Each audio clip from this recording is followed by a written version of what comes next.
आपके लिए खुलेगा जिसने गलती की और गलती को मान भी लिया। अगर गलती की, अगर नहीं माना, उसका विवेक निरंतर लूज होगा, उसका मन लूज होगा। वो अपने विवेक में सामर्थ्य बातों को नहीं रख सकता, वो अपने अंदर समृद्धि की बातों को नहीं रख सकता, वो अपने अंदर सुंदरता की बातों को नहीं रख सकता, वो अपने अंदर आनंद की बातों को नहीं रख सकता, जिसके कारण आपका फैमिली दूषित होगा, जिसके कारण आपका परिवार में लड़ाइयाँ होंगी, आपके परिवार में झगड़े होंगे, आपके परिवार में बुराइयाँ होंगे, आपके परिवार में तमाम ऐसी शैतान की प्रक्रिया हो जाएगी जिससे आप समझ नहीं पाओगे। पर उस दुष्ट को हराने के लिए, इस संसार के तमाम अंधकार को दूर करने के लिए, इस संसार की तमाम बुराइयों को अपने जीवन से बाहर करने के लिए एक ही रास्ता है, और वो है गलतियों को मान लेना। और जब आप गलती को मान लेंगे प्रभु के सामने और उसे छोड़ देते, आपका विवेक शुद्ध हो जाएगा और आप नेक्स्ट लेवल के लिए तैयार होंगे यीशु मसीह के नाम से। अगले स्तर तक आमीन कहिए, हालेलुया। जरा हमारे साथ पहला तीमुथियुस अध्याय 4 और उसका 2 पढ़िएगा। पवित्र शास्त्र सबके पास होना चाहिए जितने भी हमारे साथ हैं, और पहला तीमुथियुस अध्याय 4 और उसका 2 पद पढ़िएगा। हाँ, यह उन झूठे मनुष्यों के कपट के कारण होगा, यह उन झूठे मनुष्य जो कपटी लोग हैं उनके कारण होगा, जिनका विवेक मानो जलते हुए लोहे से दागा गया है, जिनका विवेक मानो जलते हुए लोहे से दागा गया है। हाँ, फिर से पढ़ो इसको। यह उन झूठे मनुष्यों के कपट के कारण होगा, यह उन झूठे मनुष्यों के कपट के कारण होगा, जिनका विवेक मानो जलते हुए लोहे से दागा गया है। किससे दागा गया है? जलते हुए लोहे से। बोलिए, जलते हुए लोहे से दागा गया है। किस कारण से? आज इसका विवेक कपट के कारण। कपट, छल, मन की गंदगी के विचार, द्वेष, ईर्ष्या, जलन, मन का कपट आज उस इंसान के विवेक को खत्म कर दिया है, सोचने की शक्ति खत्म कर दी है, परिवार को हैंडल करने की शक्ति खत्म कर दी है, परिवार को चलाने की शक्ति खत्म कर दी है, किसी से बात करने की बुद्धि खत्म कर दी है, किसी से अच्छा संबंध रिलेशन बनाने की बुद्धि खत्म कर दी है।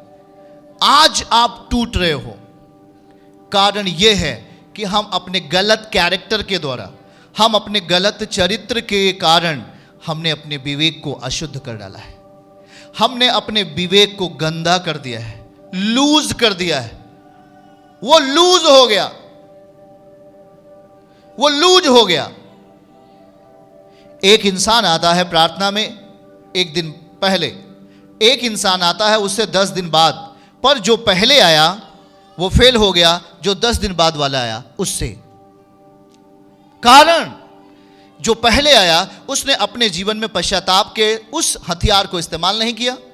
उसने गलती तो की पर पश्चाताप नहीं किया, गुनाह किया था पर पश्चाताप नहीं किया। उसने कहा सब चलेगा, उसने कहा सब होगा, उसने कहा सब अच्छा होगा, और उसने पश्चाताप नहीं किया, और उसने केवल अपनी ही बातों को परमेश्वर के सामने रखा, अपनी बड़ाई को परमेश्वर के सामने रखा। उसने माफी नहीं मांगी, परमेश्वर के सामने नम्र नहीं बना, प्रभु के सामने दीन नहीं बना।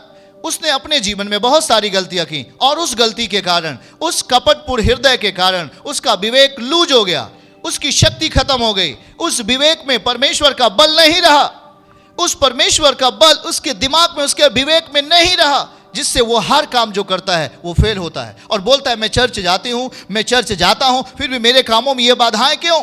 क्योंकि उसने अपने विवेक को बल नहीं प्रदान किया। अगर आप एक बुरा काम छोड़ते हैं, एक बुरा काम, 2 बुरा काम, जितने बुरे काम हैं आप अपने जीवन से छोड़ेंगे, आप अपने विवेक को बल प्रदान करेंगे यीशु के नाम से, हालेलुया।